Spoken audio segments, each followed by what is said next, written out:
David, Hello, hello. welcome back. Are your headphones all set up and everything?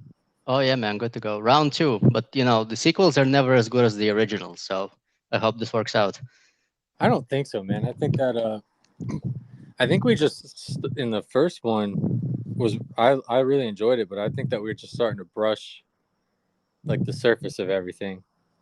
Because on this one, I'm interested. I want to like get more into like how you built your business and like how it felt to even be a part of that company with your friend where you made, you guys, didn't you say you sold over 1 million or a multi-million-dollar business?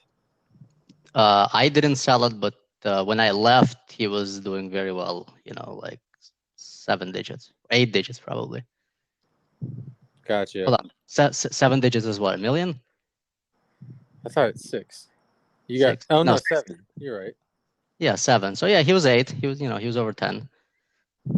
Were you a big part of that company? Yeah, I mean, I was basically like employee number three.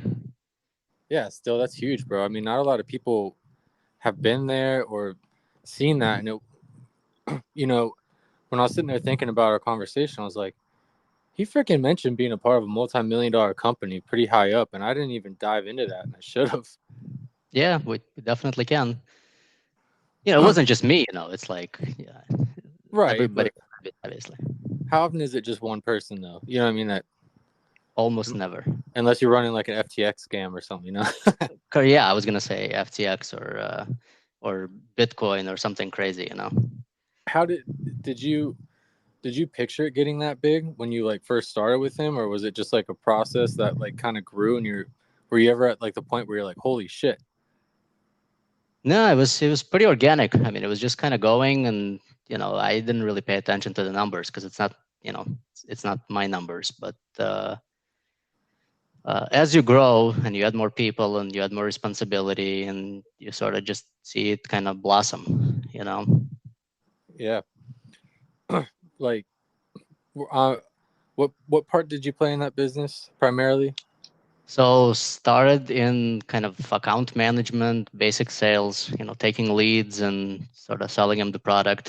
And then as we started building it up higher, build out the product lines, figure out the marketing for that, hired salespeople, so involved in the hiring process, then kind of team lead, then a manager, and then stepped into kind of high level sales as business development, and So, then like so partnerships and stuff, and you know sort of everything from sort of soup to nuts. you were all over it. I mean, that's Yeah, like just kind of, I think yeah, that's basically. huge. Yep. Yeah, just That, mu- building it sort of at every level. that must have been like a huge learning process. Oh yeah, I mean, like first day in the job, we were like, all right, where do we start? We basically went to like Barnes and Nobles on our lunch hour, bought a bunch of books on selling and marketing, and kind of started like, all right, you go home and read this book, and I go home read that book, and let's talk tomorrow and figure out where we go from here. I'm glad I'm glad you're like brushing up on this because another question I had for you, I want to like talk about how it all grew, and I want to like hear about some of the cool stories and milestones you hit. But like finding a partner is very hard, and I was actually wondering how you find like a good partner between him finding you and then you finding your business partner now. Yeah, that's a great question. Partners are interesting because it's easier when you're not alone, especially when you have somebody competent next to you, especially if you have complementary skills. Because if two people are doing the same thing, you're kind of stepping on each other's toes. Okay. And for me, in my job, when I was working for somebody else, we kind of started from scratch. So we didn't really have complementary skills per se, but we had similar mindsets. So we were able to kind of differentiate who's doing what and who's concentrating on what, you know. Okay. In my business, my partner has like a finance background, and I don't like numbers. I'm more of a creative guy, and he's more like pragmatic and kind of structured. So it worked out that I'm on the product side and production side, and he's kind of on the finance and sort of sales development side. So it actually works out pretty well. Did you seek him out, or was it just another person you knew and just figured, hey, this guy might be worth, you know, starting No, something with? yeah, actually randomly met. He wasn't anybody I knew before. Just kind of ran across um, this person and started talking. And I'm like, well, here's what I'm doing, and he's like, here's sort of my skill set, and I'm like, we should basically partner up and find a way to grow it together. And essentially, that same year that we partnered up, we basically doubled the business because it was just Wow. again two people with competent skills running sort of the company from two different sides.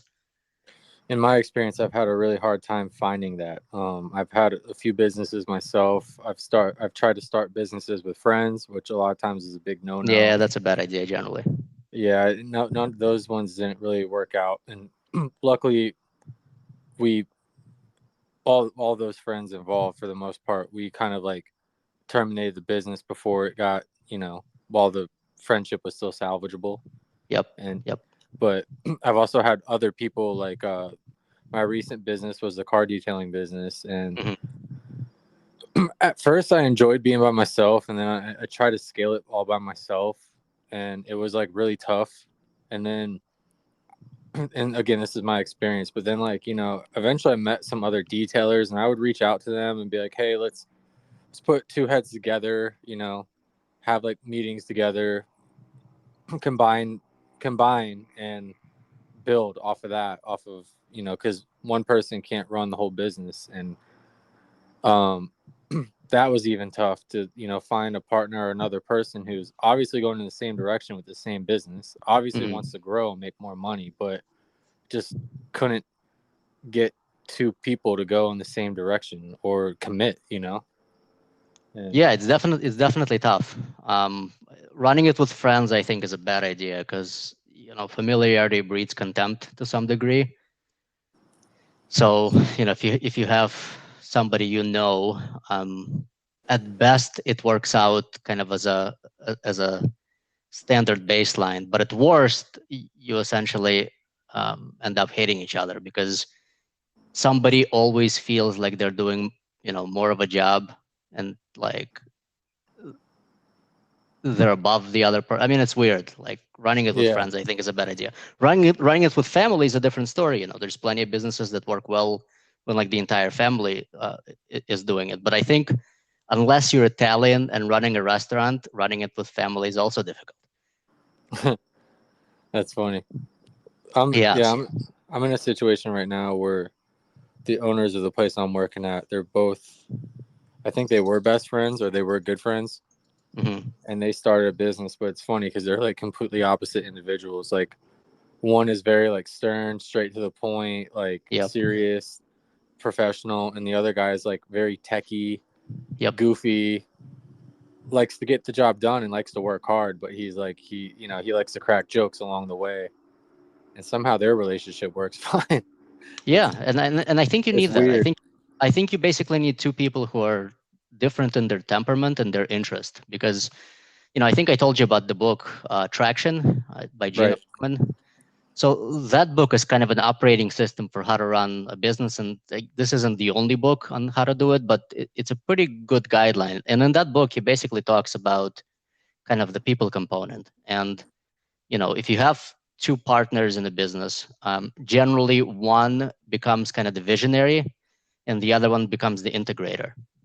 So the visionary is like the person that's in charge of like creative problem solving, research and development, culture, like ideas.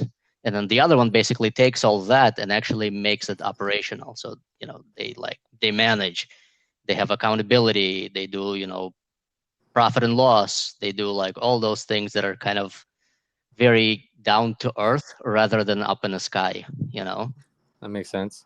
Yep. So that's basically what we have. So it's like my partner essentially is the integrator, and he's the CEO, and I'm the visionary, I'm the CPO. Mm. So what advice would you give, and I'm kind of asking for a friend, if you get what I'm Hmm. saying. Yep. Yeah. What Yeah. Yeah. advice Yeah. would you give someone who wanted to start a business, or looking to start a business one day, but obviously would probably need a partner. Yep. Yep. How would you go about finding one, or pitching Oh, your vision or your dream to somebody else and getting on the same page? yeah, definitely. I think there are sites out there that kind of do partner matching. It's sort of like a dating site for, business partners. Somebody Okay. comes in with an idea, and then you can kind of quote unquote date Do they people in. do they sell foot pics and stuff? Huh? Do they sell foot pictures on there? Yeah, seriously. They probably do. Used underwear. But yeah, it's kind of like partner dating. That's one way to do it. The other way to do it is, maybe think of who is in and slightly outside of your immediate circle that could potentially be a good match,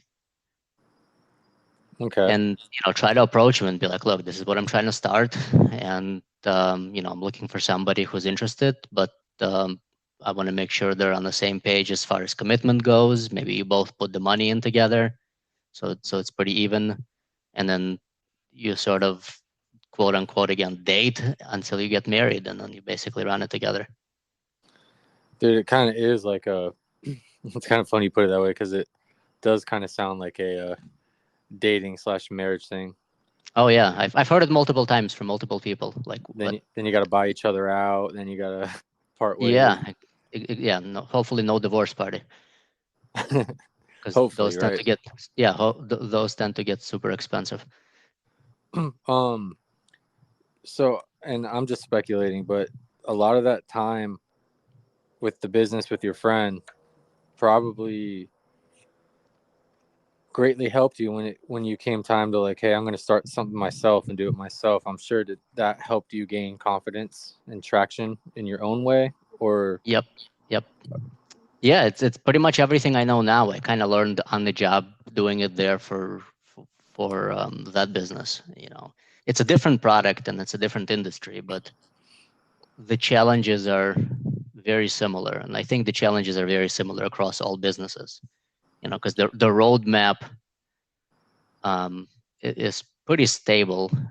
Again, unless there might be some weird business industry out there that's different, like NFTs and shit. But typically, if you're running your standard sort of grounded traditional industry business, it's a similar roadmap to something else. what? I kind of wanted to get into your roadmap. I remember our last conversation kind of got cut off because my phone died, and we were hitting about the hour mark on that one anyway. Mm-hmm. But you started getting into like more detail about like how you scaled, how you started. Like you said, you at first you made like little clear plastic tubes, and then you started, making them to where they're like displays, but they're also shipping material. And then you started carrying all these different products one at a time, Yep. and you kept investing.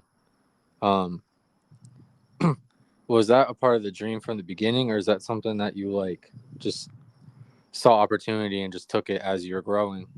Yeah, you definitely take an opportunity and kind of run with it. It's like, I think I told you that starting and doing something is better than doing nothing, because while you're doing something, even if it's wrong, you'll see opportunities come through the door that potentially you might pivot or add to your product line, and that could become a larger business than the original idea. So it's like same thing happened for us.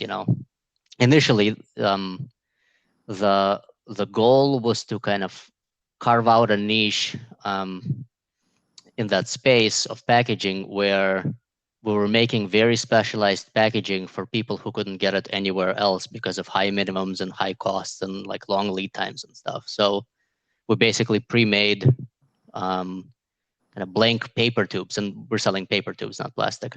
Oh, okay. So yeah, but neither here nor there. It's basically brought them into the warehouse. They were blank and variety of sizes, and I was like, well, what kind of customers might buy these? Maybe people that package coffee, maybe people that package like T-shirts, maybe people that package like candles, and they want to put it into something other than a box, because that industry is pretty saturated with square packaging. And we're like, well, tubes are round, so it's different.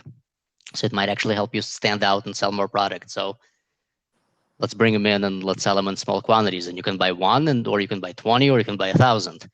And as we started doing that, people were like, "How do you print on them? Can I put my logo on it? Can I do foil stamping? Can I make it like any size, any color?" And we're like, "Yeah, why not?" Started making custom packaging.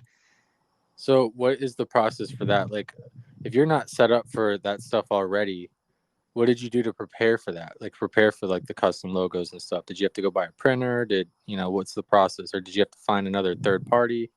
Yeah. So initially, what I did was used my at my job where I was working, we had a laser engraver that we used to engrave flash drives with, and I tested it with the tubes, and I could basically use that engraver to like engrave a logo into the top of the tube, so it like takes off the top layer and it looks like burnt, so it's kind of burnt in, like your traditional sort of burnt into leather look.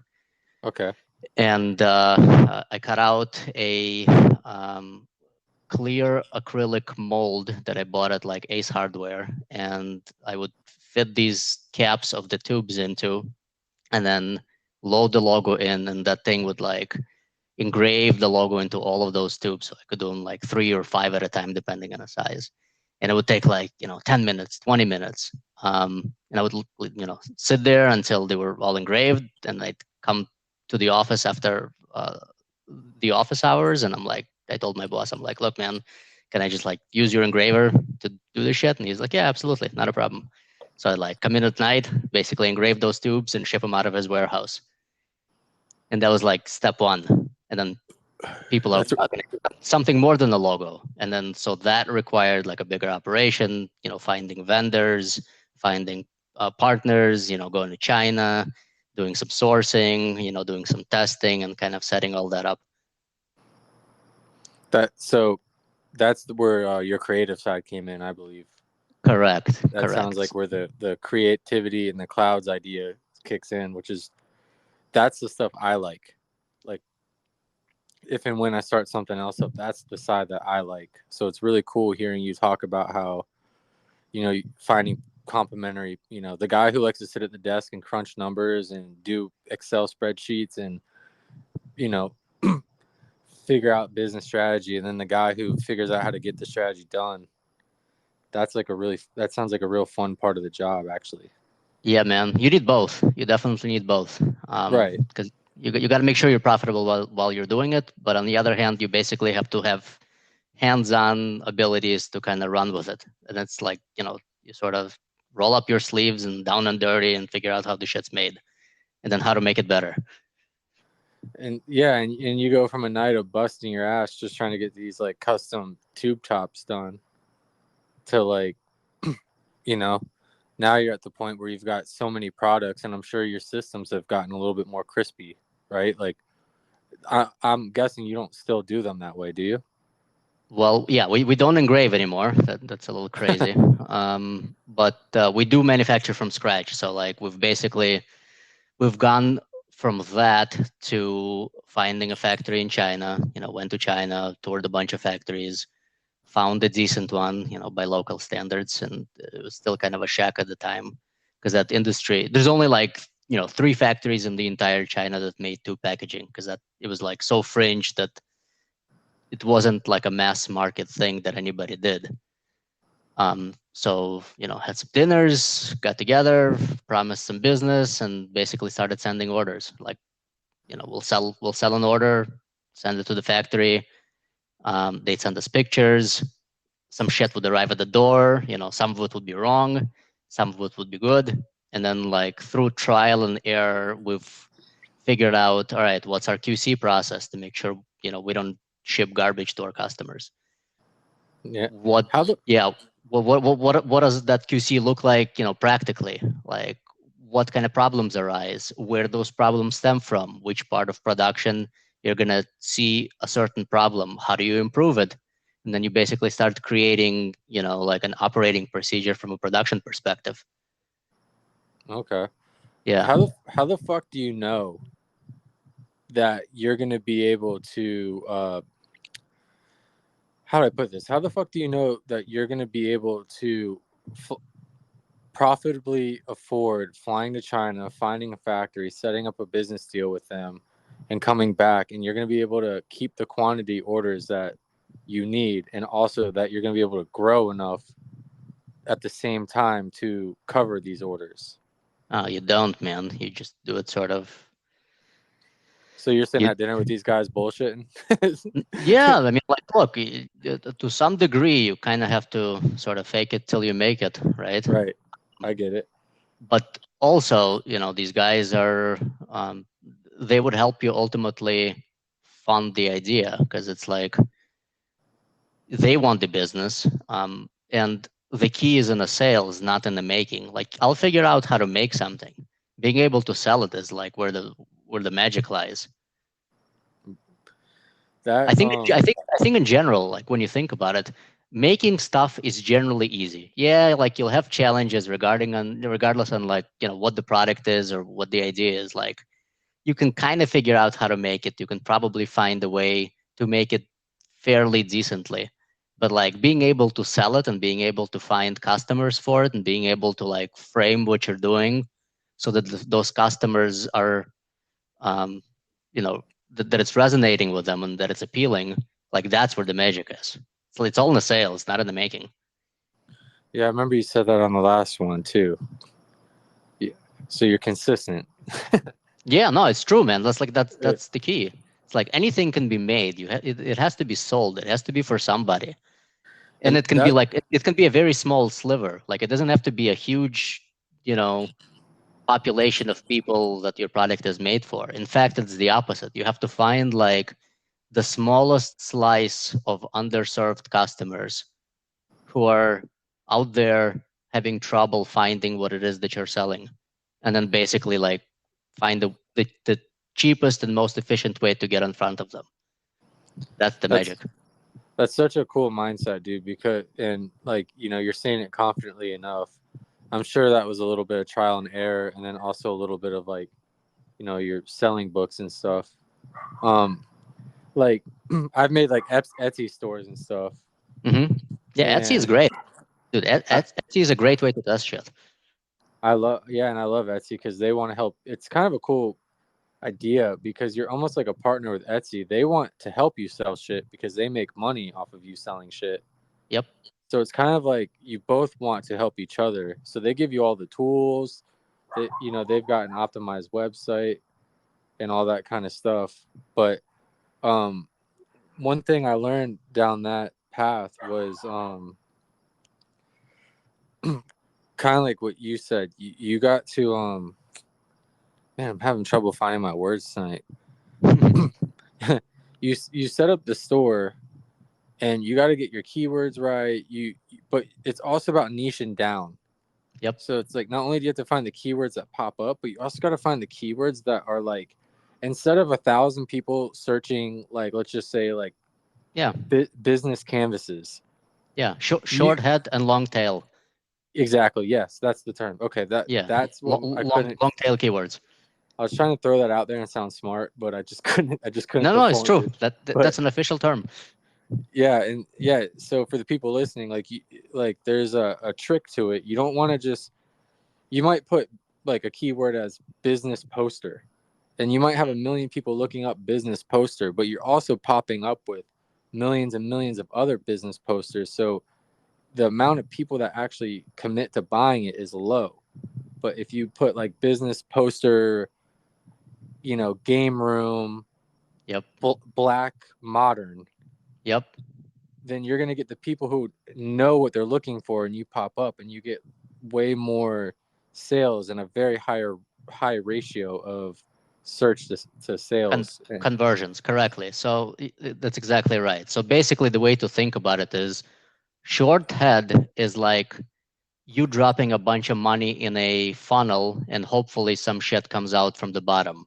But it's very general. So it's like if you're talking about paper tubes, for example, it's like I can advertise the term paper tubes, but it's very expensive because there's a lot of people bidding on that term, and it's very general. So I might get people who are like, they might be buying, paper tubes as packaging, but there might be some people who are just looking for mailer tubes, or there might be some moms who are looking for like toilet paper rolls that are also tubes for like crafts and shit, which are not my customers, right?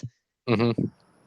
So that's the short head. And then the long tail is like I can advertise, paper tubes for cosmetic bottles. So there'll be way less people who search for that, but those that do might convert, Okay. and All right. they'll be cheaper to get to. And then you have to find enough of these long tail keywords so that you're basically hitting up people that are very specific, who are looking for like specific applications. How long did it take you to find your like long tail keywords and all that kind of stuff to kind of get to your market? Oh, a while.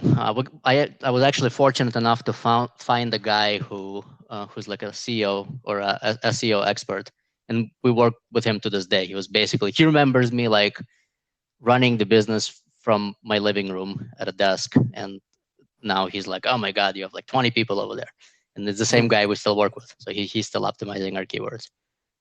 Fuck, man, you found some solid people. Yeah, happy to make a referral. He's a good guy. Yeah, he SEO is such a bitch too because it's like the ever changing magic too. Yeah, well, this is not SEO. This is PPC. So this is pay per click.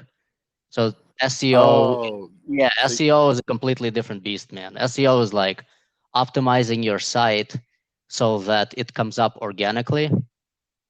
right. PPC is like the science of bidding on short head and long tail keywords. Like it's a completely different fucking game. Okay. Yeah. I guess I tied the two together just because my Oh yeah. experience is mostly through like Shopify and Yep. Etsy and stuff like that. Yep.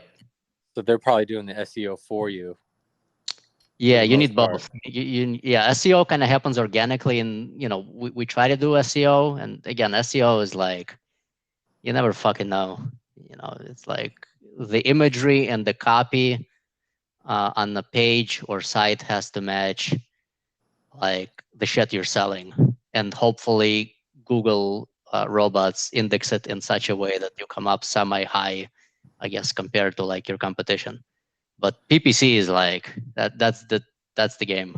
It's finding how to spend your budget most effectively to bring in the right people. And I think you just gave anyone who's listening like a pretty good key of advice right there. Like anyone who's starting up a website or a business to, because I think 90% of the people I talk to about business and, having an online presence, they're always talking about SEO. I don't think a lot Oh, of people understand either there's a difference or that pay per click is, probably a better way to go. yeah, and again, that's just a couple of ways to get people through the door. I mean, we also do trade shows. You can also find like online websites that are industry specific. For us, it's like packaging design websites and stuff. So you can drop banners on the site and hope people come through the door there. You can kind of do strategic partnerships on things where you get leads from, like I said, trade shows is another one. We do like 4 trade shows a year with different industries. So there's like a bunch of ways to get people in. And it's would you say that's all about keeping the snowball running? Like Yeah, you can't and you can't miss a trade show or you can't miss an opportunity to show your face and your product. yeah, it depends on your budgets. Sometimes we miss them, just like we're not hitting our budget, so we're gonna miss this trade show. Sometimes like you basically do something, you save somewhere else, and you're like, we gotta be at this trade show regardless, no matter what. And then once you get the customers in, or at least you get your first customers in, and you start selling to them, there's a whole other component of customer retention. Like, how do you make sure they come back to you? Like, is your product sticky? Do they like you? Reviews, things like that. Follow up, Promotions. drip campaigns. It's like a Okay. whole other thing. Well, so explain like a drip campaign because that's an So interesting tactic. yeah, so drip campaigns are kind of serious. It's a series of emails that it's like a mailing list where you put people into, and it's a series of emails that are thought out to drip them things over time. So, for example, one of our drip campaigns is, and we have a variety. So we have a drip campaign for like new customers or new leads who never bought anything. Then we have repeat customer drip campaign. There's like, it's called a reorder drip. So whenever somebody buys something, and then after the order is delivered, we start sending them emails like, hey, have you sold out yet? Here's the lead times, you know, a variety of messaging. And then for like new customers, for example, if they come in but they never buy anything, we send them like, here's case studies of people in a similar industry um, that are doing great. Here's like examples of customers just like you who are using our tubes and selling millions of products. And then there's like, here's a new feature we can do. We can now do foil stamping.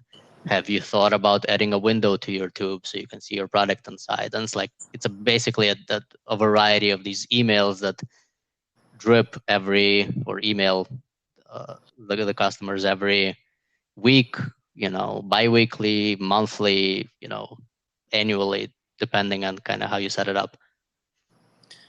Yeah, and I don't know if you've ever heard this or if was just somebody's strategy, but heard the magic number is like 7. Yeah, that's Like, right. It is a number I've heard. I think it's 7 is the number of impressions you have to make before your customer remembers who you are. okay, I was Yeah, hoping. it comes from marketing. It's like you have Right. to be seen 7 times in order for them to recognize you, or something along those lines. That's why, like, if you ever wonder why like companies like Coca-Cola or McDonald's, or they stick their logo and their name all over the place, or like, you're watching a hockey game and you got like Dasani popping up on the boards around the thing. It's just to keep that brand recognition in at least 7 different spots. You know what I mean? Yep, top of And mind.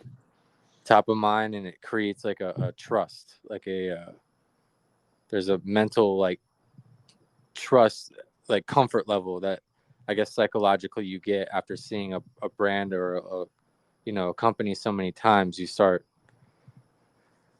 psychologically processing like a comfort in it, like it's not anything new. There's just like it just helps you build trust. I don't know, there's like a whole psychology behind it all. It's kind of interesting. Yeah, it's pretty crazy. I think they've actually done studies where they figured out that it's not even the message, it's the mental cue about the company. It's like, it doesn't matter what they even say, just the fact that they appear makes you kind of want the product or recognize it. I think there's a book, I forgot the name of it, where they put people into fMRI machines and they measured their brain activity as they were showing them different messaging. So one of those things was they were showing anti-smoking ads to people, like the truth and all of those, those Yeah, types of ads. It's like, stop smoking, basically. And they were noticing that the parts of the brain that light up in the MRI machines were the ones associated with actually wanting to smoke rather than wanting to quit. It's fucking crazy, dude. that's insane. And then I've also heard that like the tobacco industry also owns that like Truth Company or whatever it was. Oh, do they? I didn't know I that. I thought I've heard a rumor that they actually fund the anti-smoking campaigns, and Yeah, that interesting. that would absolutely make sense. Yeah, I'm pretty sure those campaigns haven't done much in terms of people quitting smoking. I think what actually helped is creating an inconvenience for people to smoke by banning it in restaurants and indoors. As soon as Uh, they started doing that, because people generally are creatures of habit. So it's like, as soon as you make something inconvenient and you put some friction, the, that's a bigger deterrent than the actual campaign of stopping to smoke. yeah, once it's like just like one extra step, or Yep, it yep, gets a step aside. Dude, yep. that's like that's funny. Because I wonder how many people listening are like even remember being able to smoke in a restaurant. Like, I remember when you used to go to a restaurant and people could sit there at the table and smoke while you're inside, or even better yet, on airplanes. Oh, hell yeah. I don't remember airplanes, but I remember restaurants. Be like, hey, can you bring me an ashtray? And then you just like eat and smoke. And then they made a smoking and non-smoking section, Yeah, that's a little crazy. right? And then now they've got like Now you can't smoke inside, and yeah, you don't really see it very much anymore. Sometimes vaping, but Yeah, unless it's a casino. Casinos are still okay. oh yeah, I got out of that lifestyle. Yeah, man. I gotta stay out of the casinos, man. A lot of fun nights, but not very financially helpful. Yup. Put your money somewhere else. Have you scaled your business at this point to, almost as big or almost as big as the business you were in with your friend, with the other guy? We're getting close. We're not quite there yet. Um, it's definitely like an everyday, struggle to keep growing it. It's like a lot of factors.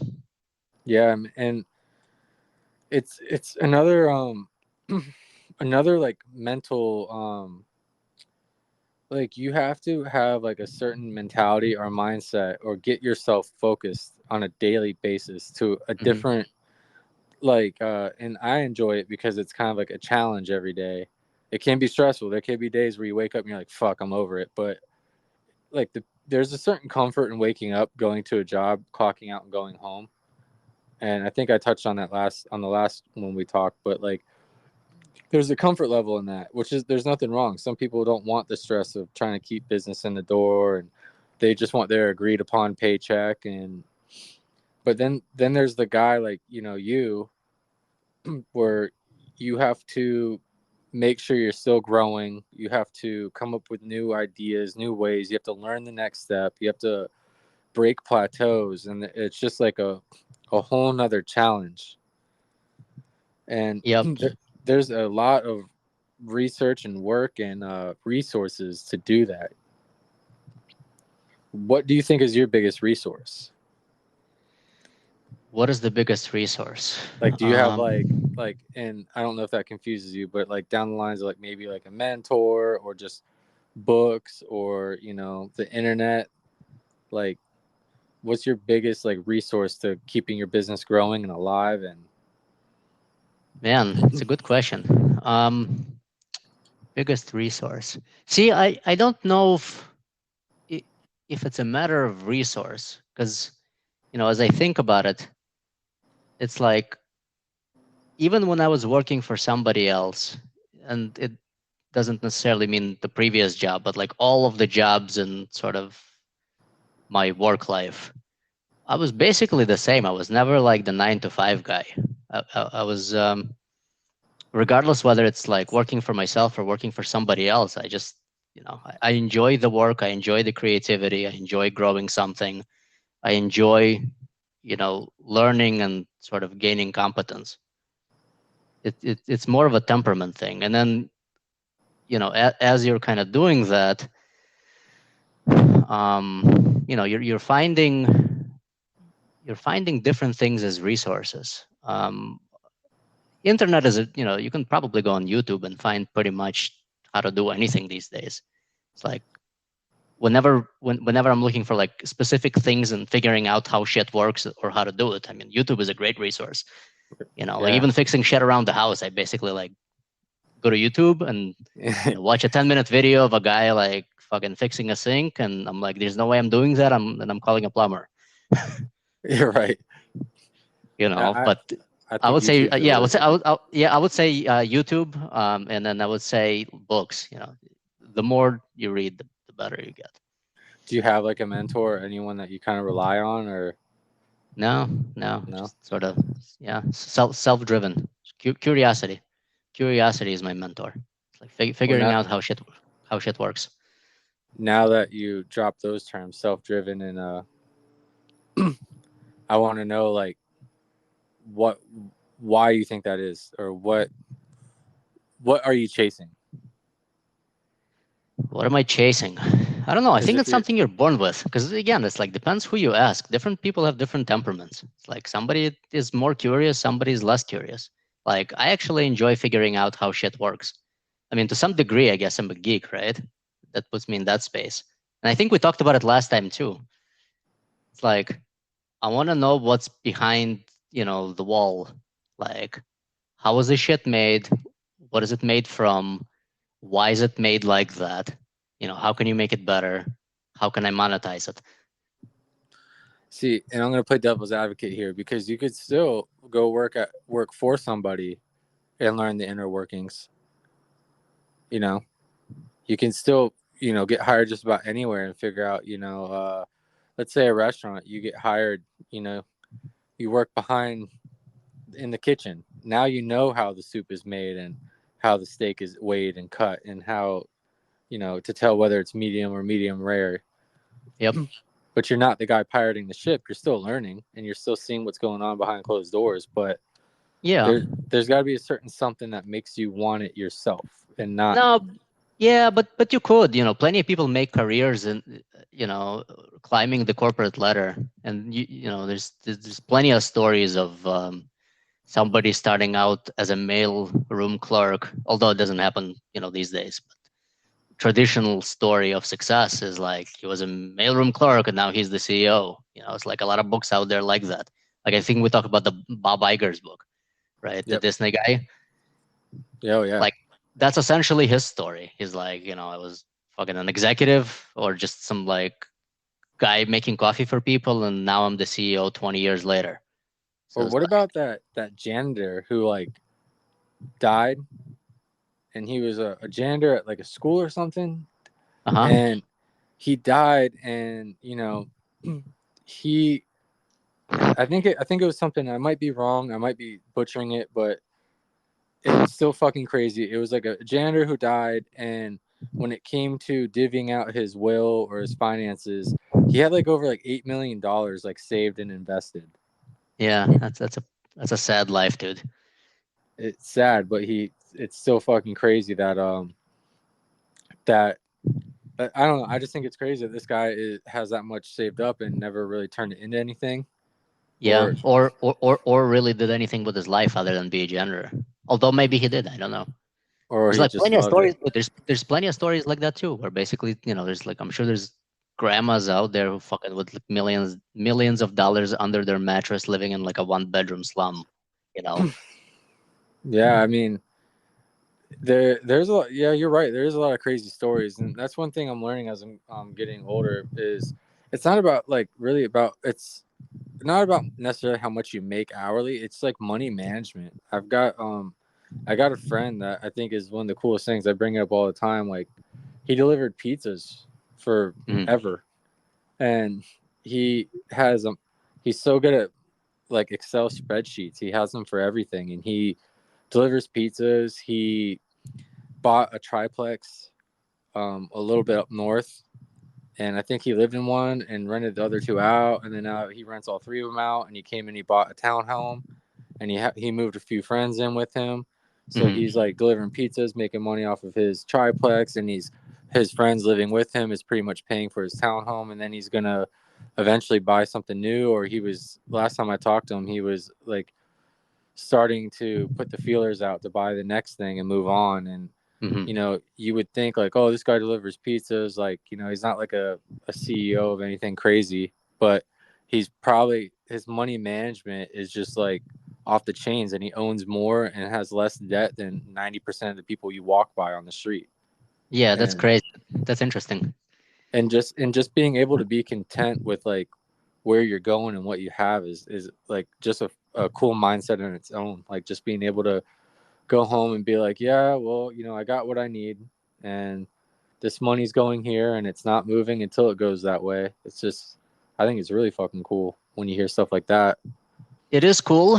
I don't know if that's the life I'd want. It's like, I guess it's what works for you. I mean, if you're cool doing that, that's great. Obviously, being able to manage money and have discipline to basically not spend and save, those are good things. Maybe But I just envy it too much because I'm always looking to upgrade my shit.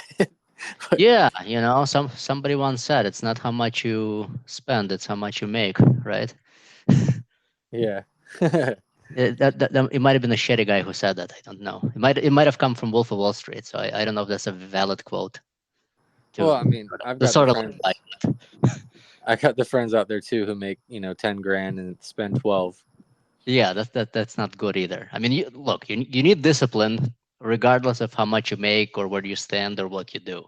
I think discipline is an underrated value.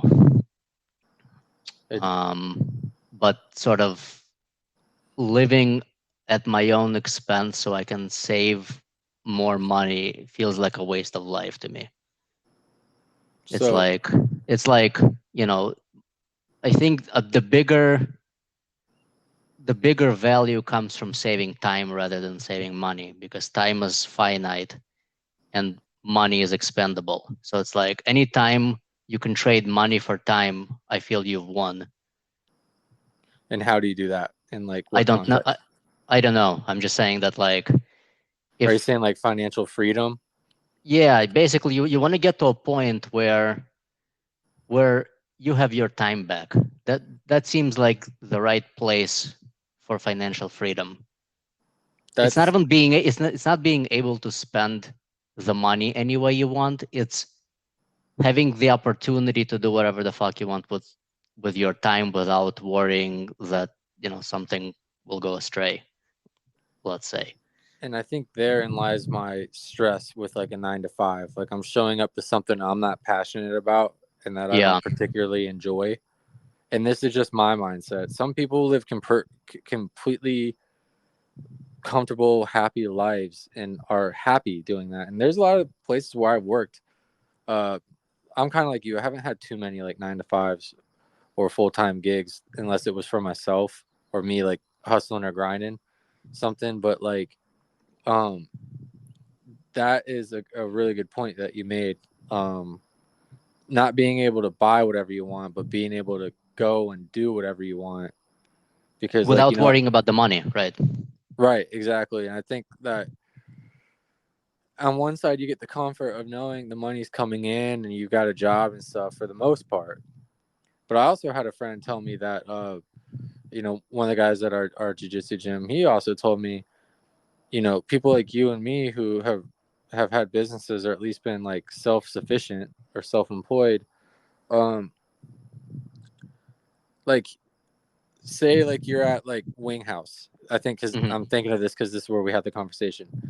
This store gets shut down or goes under or company is over. Like these people have to go run and find and hide, and they might be a while before they get a new job. They might get fucked, you know. Hmm.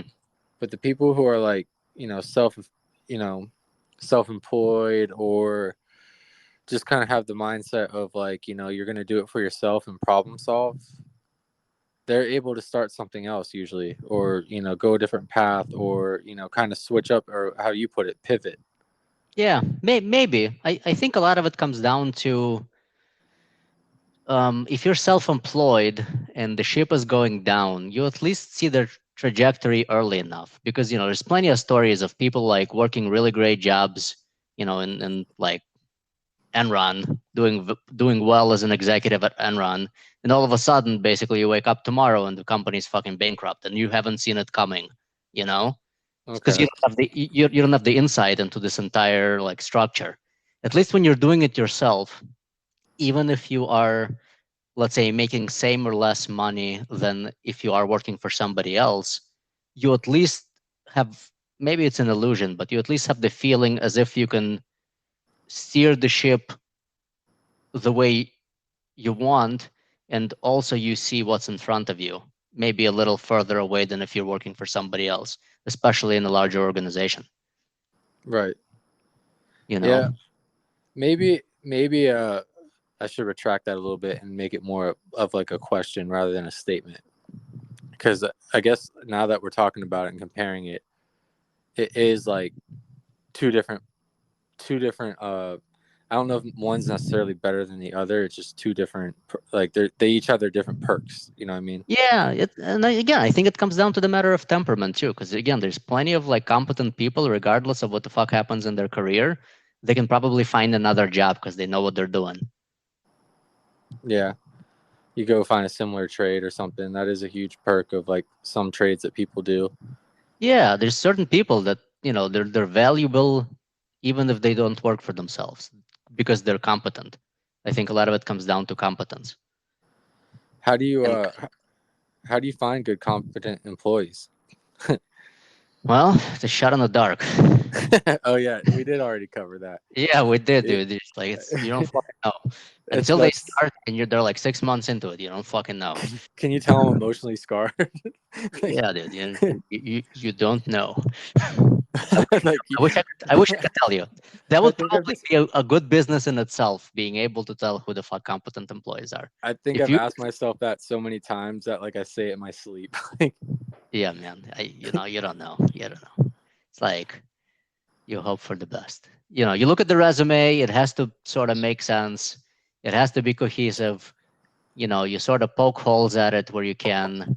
Maybe you ask leading questions. Generally, when we interview people, whenever I interview people, I tend to deep dive into what it is that they've done, how they've done it in previous jobs.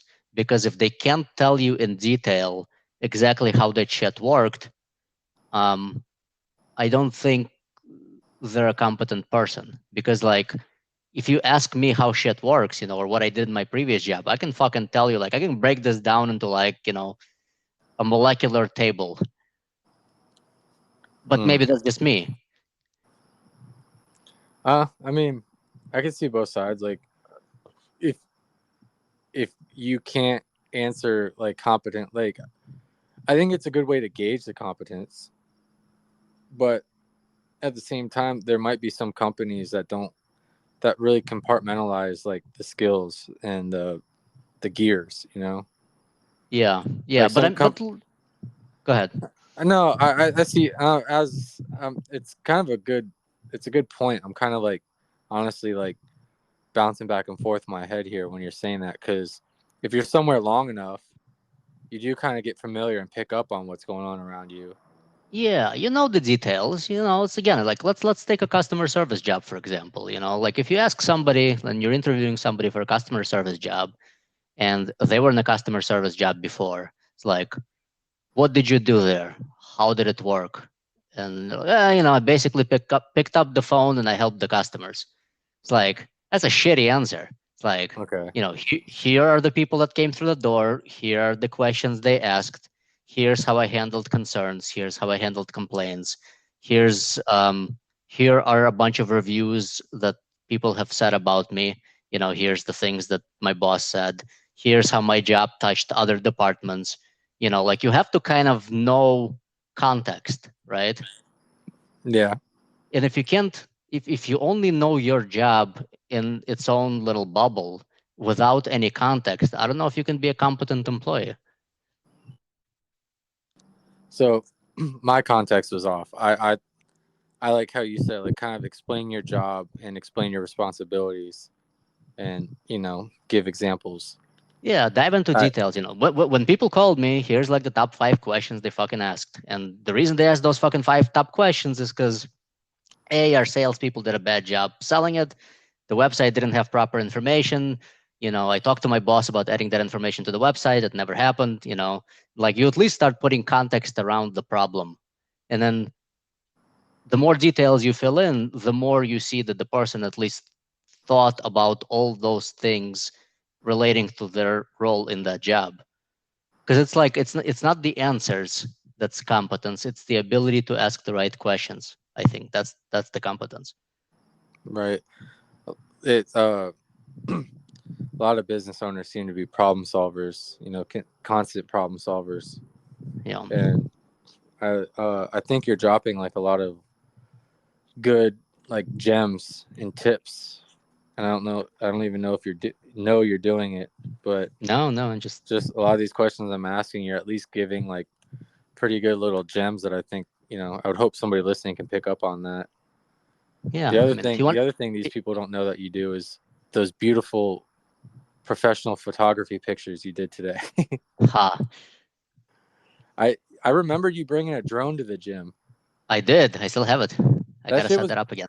that shit was badass. I tried to find that video. Kind of switching up here. I don't know if you had anything else to say before. No, that's Uh, yeah, plenty of okay. things. Yeah, I know we could go forever. I was looking earlier today because I remember after you sent me those pictures, I'm like, oh yeah, he brought a drone in the gym. So for the people listening, I was like, I think it was like I was wrestling with Guillermo, and Yeah, it was probably you have this about drone that. floating around videotaping it Yeah. as we're doing stand up and rolling and stuff. And I was like, I don't know, you sent me a video of it and it was pretty fucking cool.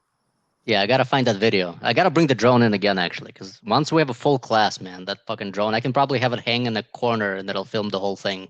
Be pretty cool. You even like you sent me those pictures and I was sending them over to Brittany, and she was like, who's taking these pictures of you? And I'm like, chill out. It was David.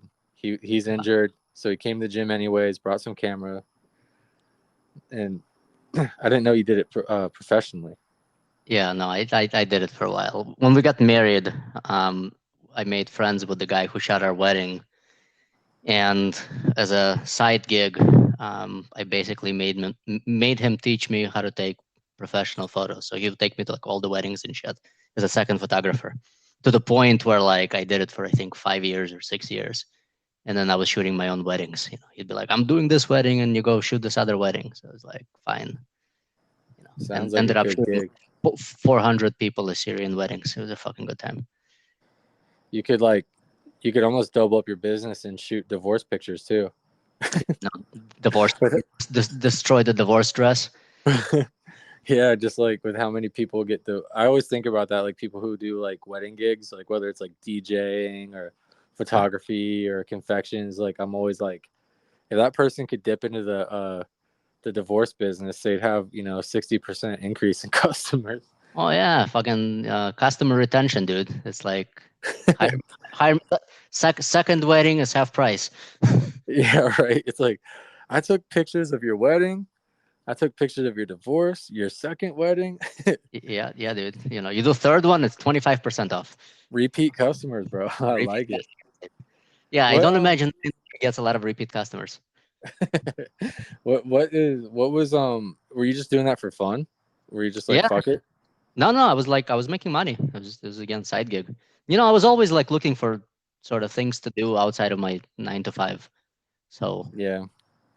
just going out there looking for opportunities to start something. I mean, fuck, we Yeah, all I mean kind of thought about starting something. that's kind of where I'm at too, bro. And Yeah. did you what about like the gym today? Was that just for fun or like did professor like No, no, just for fun. I enjoy taking them. You know, I like that's my balance in life. Because again, remember I told you how I work all the time. right? It's like I like my hobbies tend to become my fucking jobs. So it's like I was working for somebody, my hobby became starting a business, and that thing became my life. And then I like to balance things out with creative endeavors. So photography is one of them. It was pretty badass. I thought it was pretty cool. Like um you were like relatively new to the gym when you brought in the drone. So I'm like, what the fuck is going on here? I didn't know if like Legs hired somebody or if like you No, were no, like no, just trying to get a stripe or something. But no, no. I don't fucking do that. this I'll fucking this little drone's like flying around as I'm like doing stand up and wrestling. Zzz. And yeah, right. I couldn't find that video. I went on to our messages back and forth on like Instagram where you sent it to me and it was gone. Uh-huh. No, I got it somewhere. I'm sure I'll find it. It I might got even be on what? the drone still. Oh, that'd be cool, man. Yeah, yeah. If you're ever interested in part time starting up some sort of jiu-jitsu company or you got ideas, bro, throw them my way because I've been brainstorming for like 6 months straight now and I can't figure out how to make money in that sport. Yeah, dude, it's a fucking tough gig. It's one of those things. Like I think kids is the answer. Like it has to do with kids, man. People are fucking willing to pay money for kids. Like they're not willing to pay money for themselves, but for kids, people are. That's why fucking Taekwondo studios are still, doing Still great. a thing, Because like how fucking effective is Taekwondo these days? You know, like my right? 3-year-old was a black belt. See, in But that but they would watch my kids every night after school, and it was fucking great. And so they got my money. that You just remind me of the monk thing from earlier. I'll have to mention that in a minute. But the I that's the fear in jiu-jitsu is like it getting watered down like taekwondo, man. And I fucking hope it doesn't. Um, No, because jiu-jitsu is great. I mean, I think I don't think it'll ever get to the point where it's like taekwondo. It's definitely gaining popularity, but you know, um, it attracts a different audience, in my opinion. I could see that, and the technicality of it will probably also protect it. You know what I mean? Like there is a difference between like taekwondo, you can do those katas and wood breaking and these kicks and punches, and you know there is somewhat of effectiveness in a self-defense standpoint. Like we've all seen videos online of taekwondo guys like kicking ass out of nowhere, Yep, but um there that's the one beautiful thing about our sport and jiu-jitsu, which it's not really the most fun thing to watch, especially if you don't do it. And even if you do jiu-jitsu, it still is easy to get bored watching matches. yep, But doing it is like super addictive, and it's like I know I was always like into stand-up boxing, kickboxing, Thai. I yep. never thought I'd be in anything grappling. I used to get into arguments and fights with wrestlers in high school because I would argue that boxing was better and wrestling doesn't make you like the biggest badass in the world. Mm-hmm. And here I am, like, Yep. as soon as I got into a mixed martial arts gym with like a 8-year wrestler and a black belt under Pablo Popovich, I was like, fuck, I'm addicted to jiu-jitsu. Yeah, Like, dude. but there is a huge difference between somebody who walks on the mat, somebody who's been there for 6 months, someone who's been there for 6 years, and someone who's been there for 12 years, 15 years, 20 years. Like that, like amount of time on the mat, you can't fake it, really. Yeah, and it's all experience too. It's like the more you roll, the more you're on the mat, man. The better you get. Yeah, exactly. So I think that technicality in itself would protect the sport from being like taekwondo watered down. Mm-hmm. It's just the ultimately, like, let's be real, and since we're having like a business chat, maybe you've got some good insight on this, but like there's a certain like customer retention you get with like the promotions. It's almost like the promotion system or like the stripe system or like the belts isn't necessarily to gauge your skill level. It's to like keep Keep you keep you going. keep you going. Yeah, like a motivation. And It is. It is, and it's not. I think the motivation, like I think there's a lot of retention built into the sport. Because again, once you start and once you start seeing yourself improvement. progress a little, like after the first year, you're pretty much addicted, man. You're not fucking going anywhere.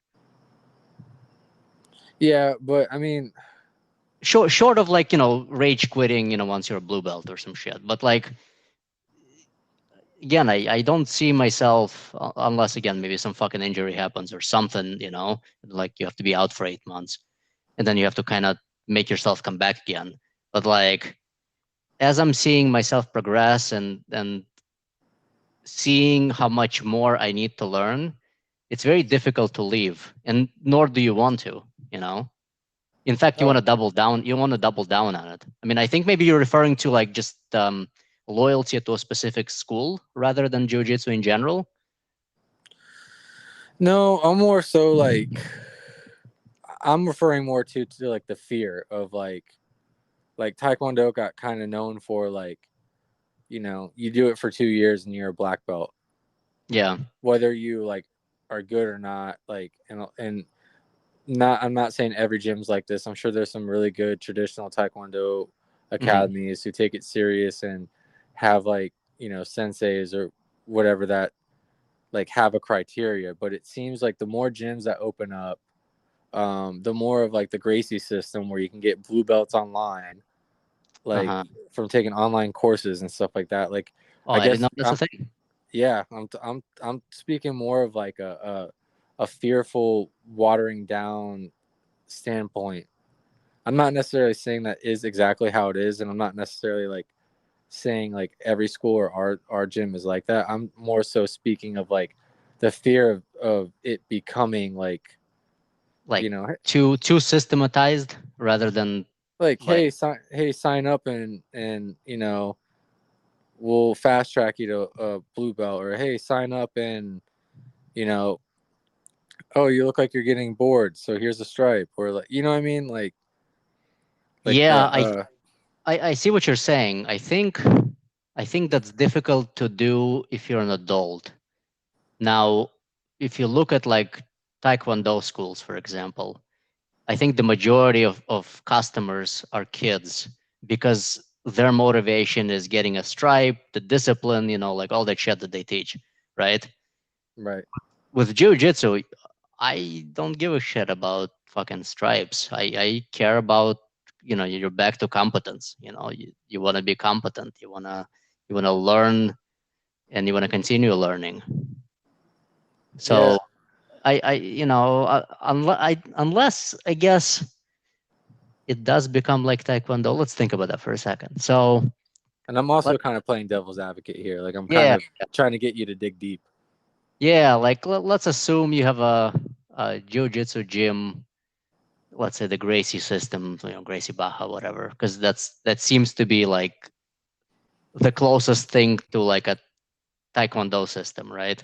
Yeah, they're Where like the most like franchised and stuff. it's a corporate jiu-jitsu rather than like individual gym, right? Right. So they're trying to systematize it so they keep people in, and they feed them with stripes, and you know maybe they fast track them. But I don't know if that's happening. I'm just speculating. But anytime those people get out in the real world and go to a competition and they see that their jiu-jitsu, you know, at a purple level, let's say, isn't worth shit, and they're getting like rolled over, Hmm. um, I think they're either going to change schools or rethink at least the methods that have been taught to them. Okay. Because like in Taekwondo, I don't know, or you know, I'm sure they have competitions, but like They're not if really like I did some taekwondo competitions when I was younger. It's a lot of like the katas, mhm. like where you're doing like the little kata, and Yeah, then yeah, like a lot of the sparring is like where you're wearing that like chest piece and the headpiece, correct. and you're like kicking, and there's like a weird point system. Like if you kick the targets and make a move, or Yeah, you score. Not really like a boxing match or a kickboxing match where yeah, for sure. I think it um lacks context. Again, you're back to context because like Taekwondo outside of its own little bubble is sort of useless. Yeah, you right. know, not really, but sort of. Jiu-jitsu, Even on the other hand, like you fucking something happens to you on the street, man, you can always resort to jiu-jitsu and you'll be fine as long as you block your face. as long as you block your face, you know. Yeah, there's Muay Thai, boxing, jiu-jitsu, wrestling, judo, like those are fucking like real sports that like anything happens to you in the street, you can always go back to that shit. It's oh like yeah. Wing Chun and Taekwondo are very close together, I'm sure, when it comes to effectiveness in the street. Yeah, like there might be some things you can pull out to help you, but it's not like, you know, some guy isn't able to double leg you or something. Yep. Yep. Yeah. Yeah, Anything is better than nothing, but I think you might as well choose if you're going that path. You might as well choose a sport that's like real.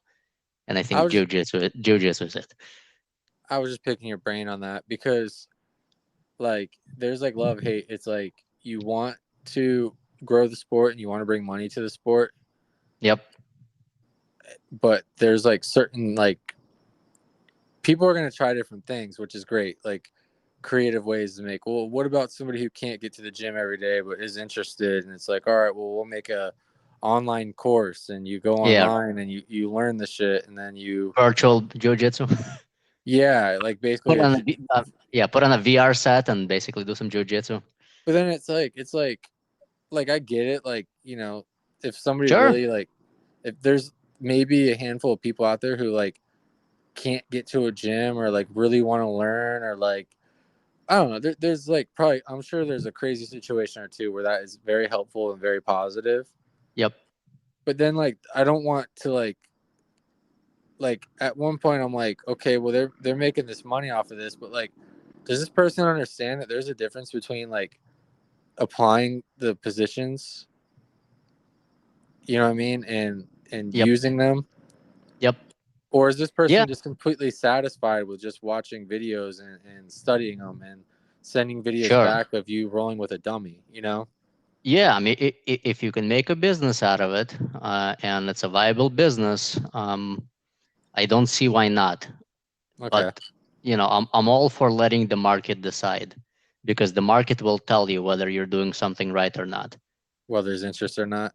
Correct, because it's like, yeah, go ahead and try it as long as it's legal and valuable to somebody. But like, again, you'll find out pretty quickly whether it's a viable thing or not, and you can make a living out of it. Okay. It's No, it's it's like in jiu-jitsu there's probably very, I mean, I'm sure there's plenty of businesses relating to jiu-jitsu. So the academy itself, supplying the clothes, right? There's companies who make gis and rash guards and shit. So that's a jiu-jitsu related business. Maybe it's a vertical for them because they make other shit for other industries, but at least that's an industry they serve. There's probably room in that industry for somebody cleaning mats.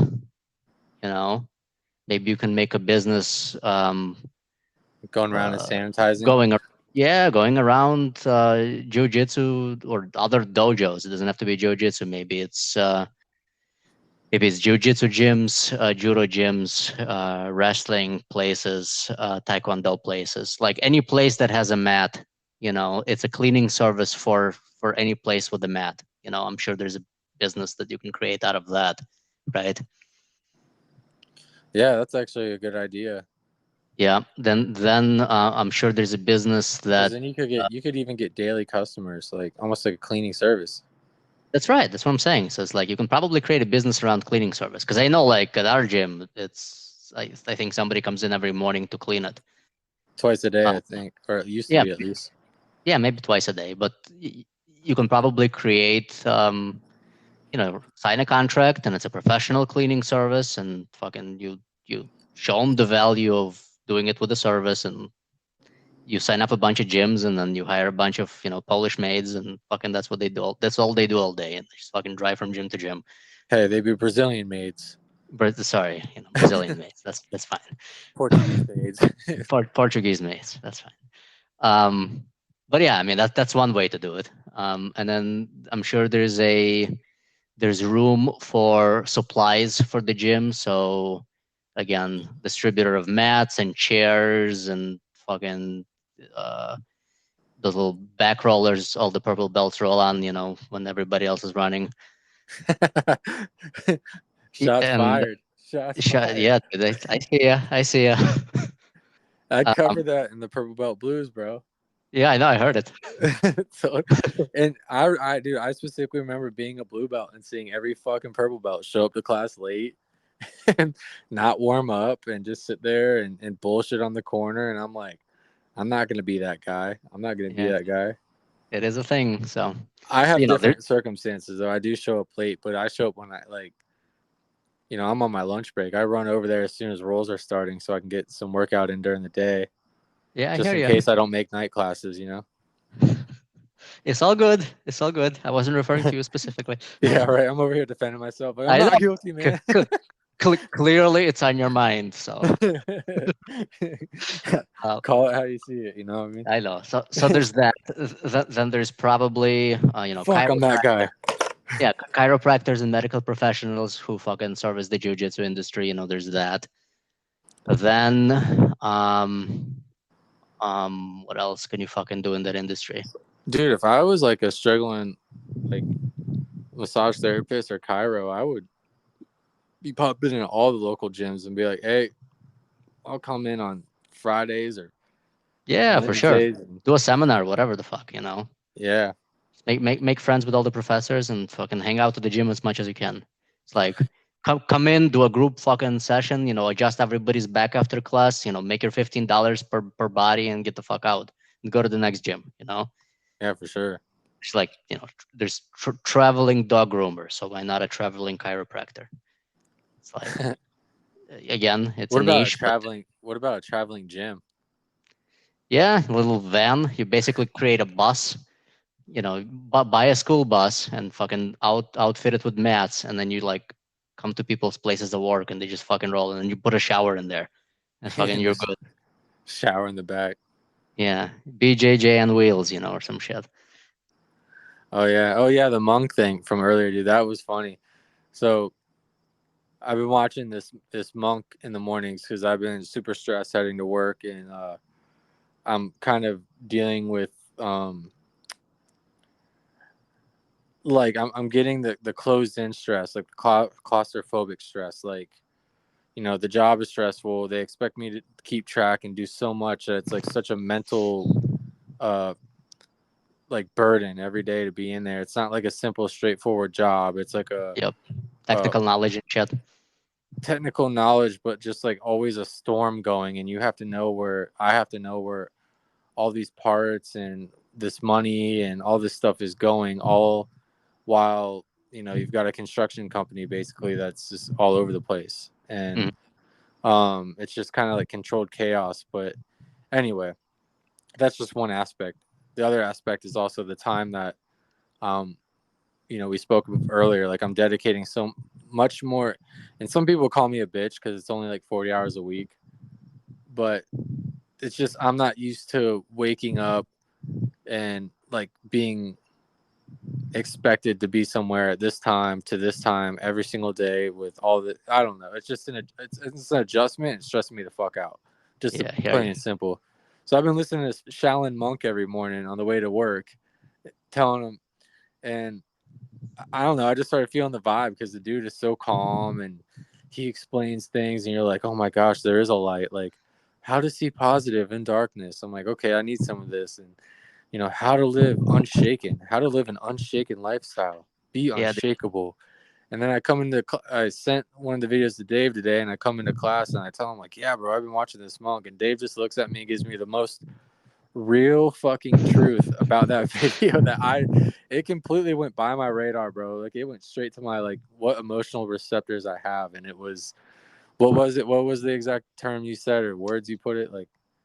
so it's like the dude has no fucking context, he's not living the same life you are. It's like, yeah, great, he's got fucking great discipline, and he's a monk and everything, and he's telling you how to fucking live a zen life, but like he lives in the forest and it's like no family and no fucking responsibility other than waking up, drinking tea, and fucking doing Shaolin shit all day. It's like, no, like how relevant is that to you, my friend? Yeah, and then you and I started talking about like, well, if I didn't have kids and Yeah, dude. like Like, a take job all and your all stress this shit. away. So it's like fucking take away rent, you know, children, and like daily responsibilities. Like I can fucking live a zen life all day, man. You're right. It's like, so the kids and the job are the problem. Well, to some I, degree, nah, it was just funny it's how you it's a put it. problem and a solution. It's just hilarious how you put it in that context. Because I'm like, Yeah, man. fuck, that went right over my head, dude. That like, if I didn't have shit to do all day, I'd be fucking making videos too, telling people how to live stress free and drink Yep. tea. Yeah, everybody's got a secret. It's fucking, it's not paying rent and fucking drinking tea. I mean, Yeah, but yeah, look, so to get back to kind of, business ideas, there's like plenty of business ideas and or opportunities in every industry. It's, you kind of have to find what you like, because if you're doing what you like, it doesn't feel like you're working, and then that means also you have natural curiosity towards it, and you kind of want it to work out, and you're doing a better job doing it, you know. Um, but also it's about execution. It's not even the ideas, because like everybody has fucking millions of ideas. Like I fucking have ideas daily, man. I write this shit down every day. I probably have like a notebook of fucking 100 ideas. It's like, how do you execute on them in a way that makes them profitable and well put together? Like it's all in the execution. It's not on the ideas. It's like take even the most basic idea and just fucking run with it and do it well and thought out, and I think you're gonna succeed. I've got a couple ideas that I actually did write down. I was gonna run by you. Yeah, go. Probably probably not on mic. All right. Well, if you want, I can give you a list of some fucking random ideas that I have. I just pulled up an old list of mine. It's Right. like, a do-it-yourself pho kit. Call it pho kit. Huh, I like it. You know, Vietnamese food. Oh yeah, that's that, PHO space kit. that's a good one. How about brand of bacon bites called Infidelity, and the slogan can be "It's so good, even vegans eat it." You have to put plant based now, Yeah, plant-based and vegan and gluten-free. Boom, and put it in a tube. bro. Just have you noticed? This just sparked another idea. Have you noticed that like everything now has to have like some sort of eco-friendly or plant-based friendly like stamp on it? It does. We Do you have to do that shit with your company, or have you done that? Like, have you put on like your paper products like vegan-based paper, or like some sort of pledge that you're more environment friendly, whether you changed anything in your recipe or not? Yeah, we do. Part of our offering is sustainability and eco-friendliness. Like all of our shit is made out of paper, so people switch to us because they want to get rid of single-use plastic. So they go with paper tube packaging because it's basically natural and Can be recycled. biodegradable, recyclable, and the whole fucking thing.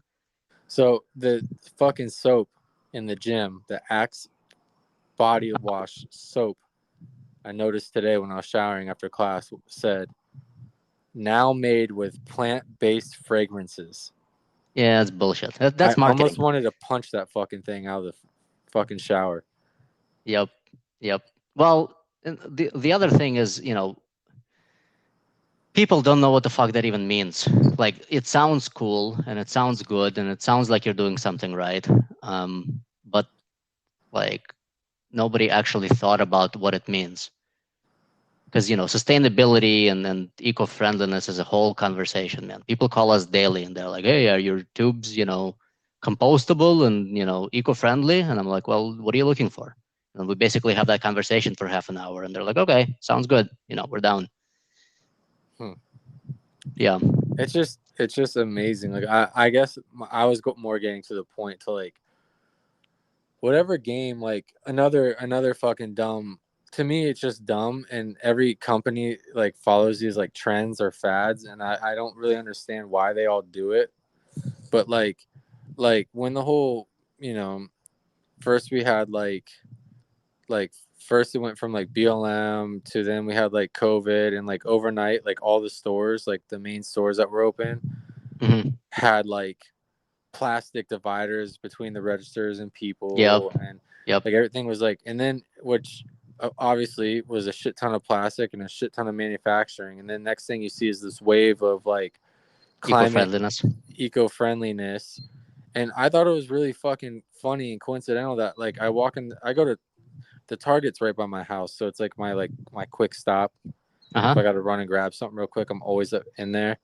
And it Yep. was just funny because like overnight they replaced all the signs in the Target with either white or brown recycled looking signs that Yep. said like, "Oh, we're eco friendly, we're climate friendly." And I just thought about how much fucking plastic that they just threw away, and how much plastic they just produced to make these fucking signs to tell you that they're eco friendly.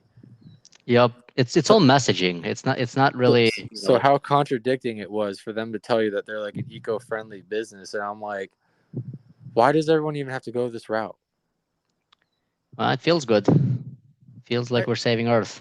So is that all it is? Are you just hitting is that what you're saying it is? Is you think it's just like hitting like the right emotional strings on people to make them feel comfortable within shopping there, or Well, it is and it isn't, and it depends on the depth that you go because because it costs them money to do that too, you know? yeah, for sure, for sure. Again, there's like it goes from simple messaging to greenwashing, right? You know the term greenwashing. Yes. Yeah, so it's like you can basically say the messaging in a way that you're eco-friendly and shit, but on the back end you're like replacing all that plastic that you're throwing out with paper, craft paper. But like, what the fuck happens to plastic, and nobody thinks about it, right? But like Yeah. everybody feels good and spends more money doing it. You know, Gotcha. we try not to do that in our business. We actually go after industries that are using plastic for like single-use packaging. So somebody's like one of the products we make is a paper tube for deodorant applications. If you go to Target and you go to like deodorant or underarm deodorant section, you'll see majority of that shit in like plastic little containers, right? That click Right. out, you use the deodorant. So, but also in addition to those, you'll see some that are in paper tubes. So we make some of those paper tubes. So there's Okay. like plenty of companies, like large national companies who are switching because of consumer demand from plastic packaging for like single-use applications to paper packaging. And even though people aren't, let's say, recycling it, because on the one hand everybody claims the shit's recyclable, but on the other hand nobody really recycles the shit. Like everybody throws it all out. It's like there's a difference between what people say and what people actually do, right? Everybody screams eco-friendly, but then only like 7% of shit gets recycled. So it's Right. like, there's a big disconnect between people saying that they're fucking saving the earth and then their actions show otherwise, obviously. So even if people throw the shit out, like paper biodegrades much quicker than plastic. So it's like we've basically just replaced all the shit in the landfill with paper. So even if it gets thrown out, it does decompose much quicker. So it's like that's eco-friendly. But then, you also have customers who come to us. They're like, "Yeah, I have a specific like, I want to put cheese or I want to put shampoo into a paper tube, and just like that shit's just not feasible unless you start putting plastic liners on the inside. Because if you keep a tube in the shower, obviously it'll fucking break down." But they're trying to kind of hit two birds with one stone, and they just don't understand like what it means. Okay. So That's you're trying to kind of dial them back and be like, yeah, that's fine. Even if we have a plastic liner on the inside, the majority of the packaging is still paper. So yes, it's not perfect, but you're still fucking saving 80% of plastic in your packaging. And then now you can put messaging on there that like, instead of it's plastic free, it's an 80% reduction in plastic in the overall package. But they're like, yeah, it's not eco-friendly enough. I'm like, well, what's the baseline? It's like, why don't you fucking put it back into the plastic jar and like shut the fuck up, yeah, that, or you just the terminology, like 80% less plastic, just put that on the Correct. It's just, package. again, everybody thinks in absolute terms. They're like, it's either all in or it's like nothing. I'll just keep it in the same thing. It's like, no, no, no. There's a space in between somewhere. It's like you have to crawl before you walk. You have to like, you can't go from a full plastic jar to like an all paper jar and expect it to act the same way. Because if there's fucking liquid inside and the packaging is paper, there's no way that paper is holding liquid inside for fucking 2 years on a shelf, and Yeah. especially in your shower. But putting a plastic liner on the inside is still better than keeping it in your full plastic jar. So it's like, so you have to kind of have that conversation for them to be like, okay, I see it. But Yeah. not Yeah. everybody approaches you with like different terms. So I think anyway, back to the original problem is like people don't think about what it means. They just kind of look at the surface messaging and it makes them feel good, and they're making a buying decision. It's like, oh, great, Target's now eco-friendly. There's craft paper everywhere. It's like, yeah, what the fuck happened to all that plastic? Yeah. I guess it. I mean, I guess you're right. I'm like a deep thinker, and a lot of times an overthinker, and I think that is like a lot of people are impulse buyers. There's a lot of impulse to it. Yeah, yeah, And so if you got everything around you looking like you're making a good decision for the planet or whatever the trend is at the moment, like, in the impulse, you're going to probably purchase the products and shop there and feel good. yeah, possibly if you can afford it, because the shit generally costs more. Because plastic packaging is a lot cheaper because it comes out of a machine looking beautiful every single fucking time, because it's fully automatically made. As soon as you get into paper packaging, you start seeing like manufacturing tolerances, imperfections because it's natural materials, you know. So it's Hmm. like they're like, yeah, we don't like it. We, reject. Can you redo the order? It's like, yeah, I mean, you're saying you're eco-friendly, but you just fucking rejected this like 50,000 piece order. Like, where the fuck you think this paper is gonna go now? Ah, And so that cost has to be amortized into the rest of the product. So like all of a sudden, your lip balm isn't 99 cents, it's 3.99. It's like, for sure, you can scream, Mother Earth all you want, but unless you're willing to basically put up the money and actually do it, we don't have a solution here. so how do you compete? So like you start, talking to these people about packaging, and you're talking about sales. I'm guessing from what it sounds like, was that basically like your pitch is like being more eco-friendly and all natural materials, or how do you Yeah, get it's someone it. who's coming to the bottom line is the less money they spend, the more profit they make? How do you transfer them into like paper products? So yeah, it's definitely part of the page, but it's not the entire page. So you kind of have to think about who these customers are and what they're trying to achieve, right? If you're a brand new business and you're trying to break into any industry, let's say you're making cosmetics and you're making like natural vegan cosmetics, and you're breaking into the cosmetics industry, and let's say you're going to sell it in Sephora or even Target, right? Right. Anytime you look at a shelf of products, it's a pretty mature industry at that point. There's like fucking millions of vegan products out there or other forms of products. Like, how do you stand out on that shelf?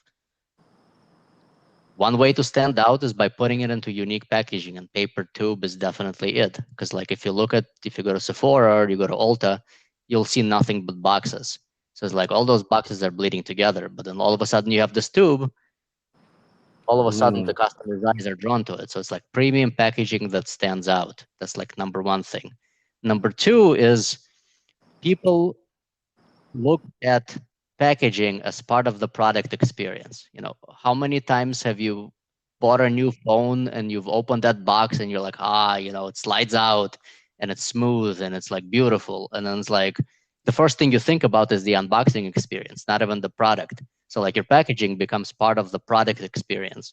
So these tubes are designed in a way and manufactured in a way and create an experience in a way that like makes people go like, oh, this is cool. Maybe we create some kind of an insert inside that holds the product in a unique way. Maybe Ah, there's an audible pop when you open that cap, and it's like, auditory branding all of a sudden, like that you start associating with the quality of the product. there is something to say about that. Like when you get something nice and like just opening it up feels like luxury.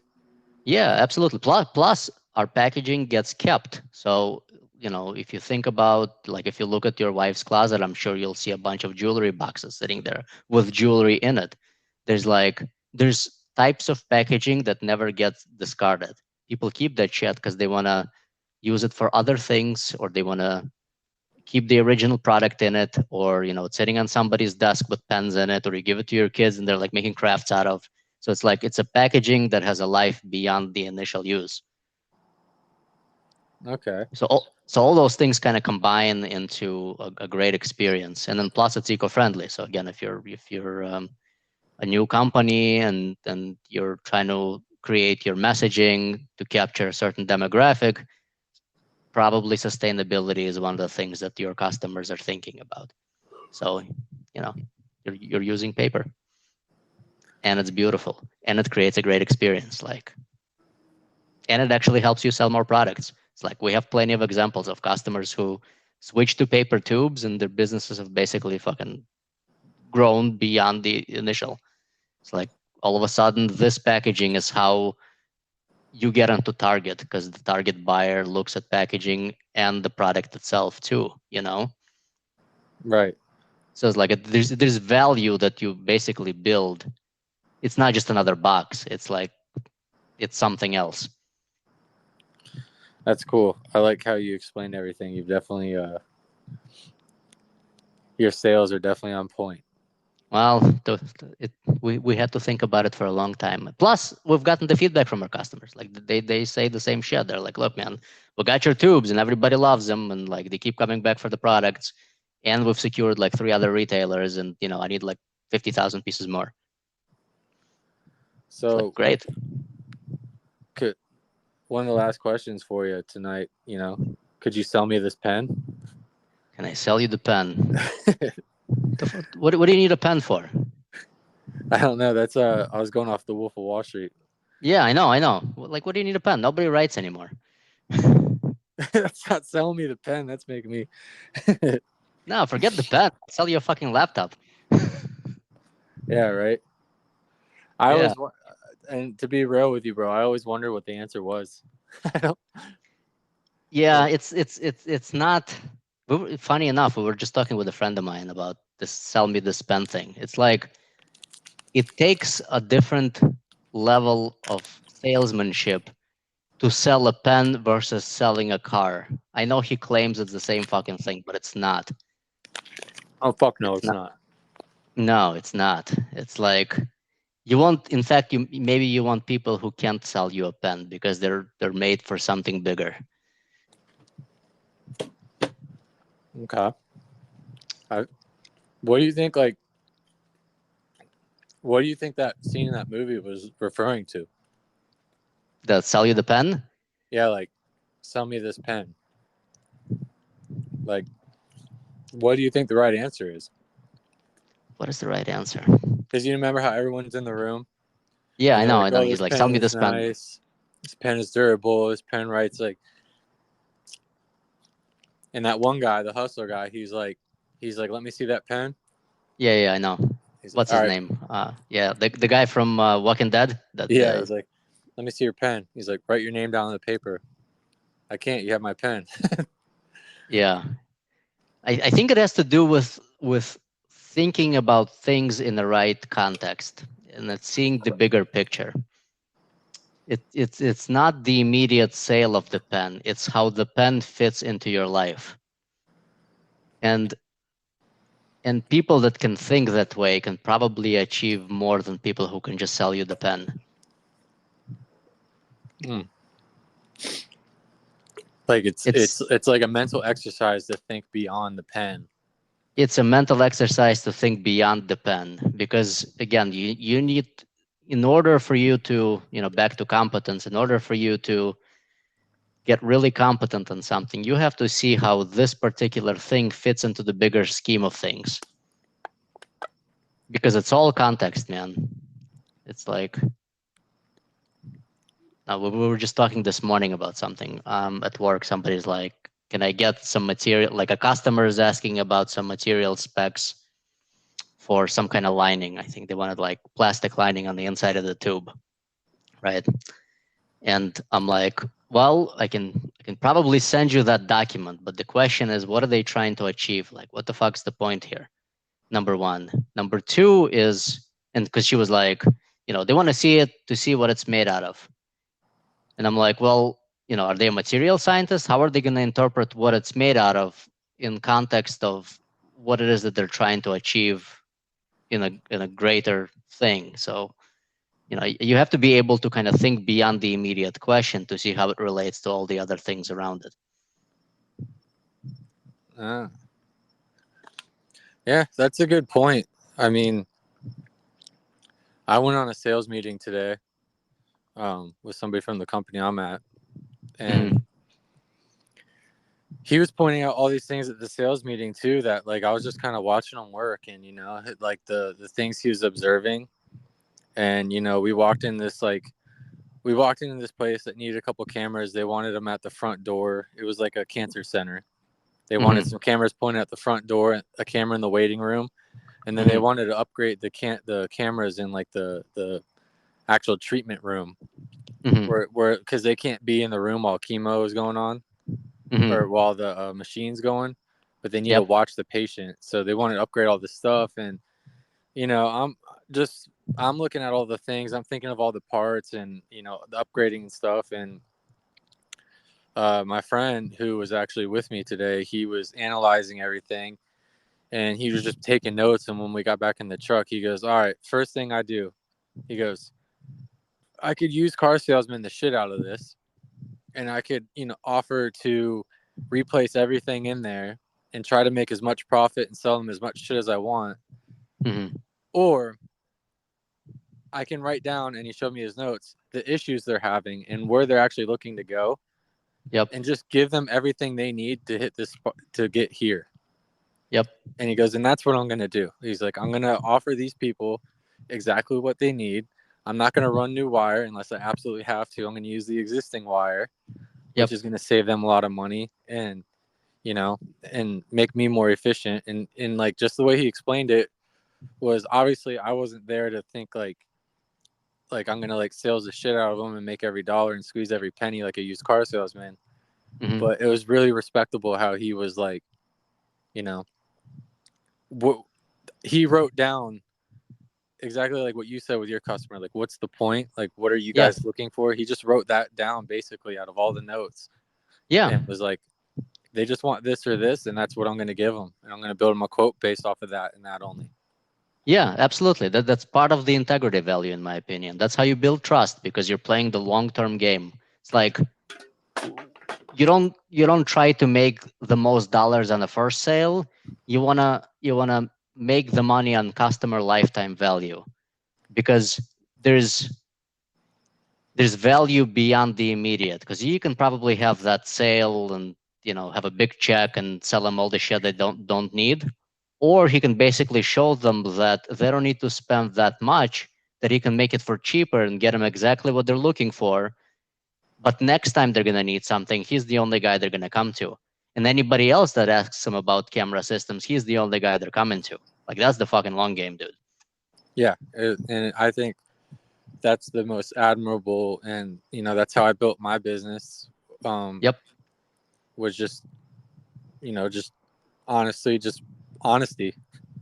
Yeah. I Yeah. wasn't necessarily a yes man, and I wasn't like a high pressure upseller, and I wasn't selling anything the people didn't really need. I just kind of, Yeah. stayed I'm honest telling and you. true. I'm telling you, after like analyzing the shit for years, it comes down to three things. It's competence, integrity, and curiosity. Mm. It's like that's all you fucking need to run a successful life, not just the business. Competence, Integrity integrity, and and curiosity. curiosity. Well, look, I'm running out of battery again, and Sounds good. this is the longest one I've had yet. But I'm willing to do this anytime, man. And I've I honestly think there's a lot to grab out of these ones, which is why I'm like kind of excited that they're longer. But I think there's more value in these past two recordings with you, and I appreciate your time. Yeah, man. It's been awesome. Appreciate Um, it. You ask great questions. oh yeah, I'm trying, man. That's I'm trying to pick your brain and get better at it. But No, it's good. It's good. It's thanks all in the question. thanks for your time, David, and look forward to doing this again, bro. Absolutely. See you on the maths. You too. All right. Laters.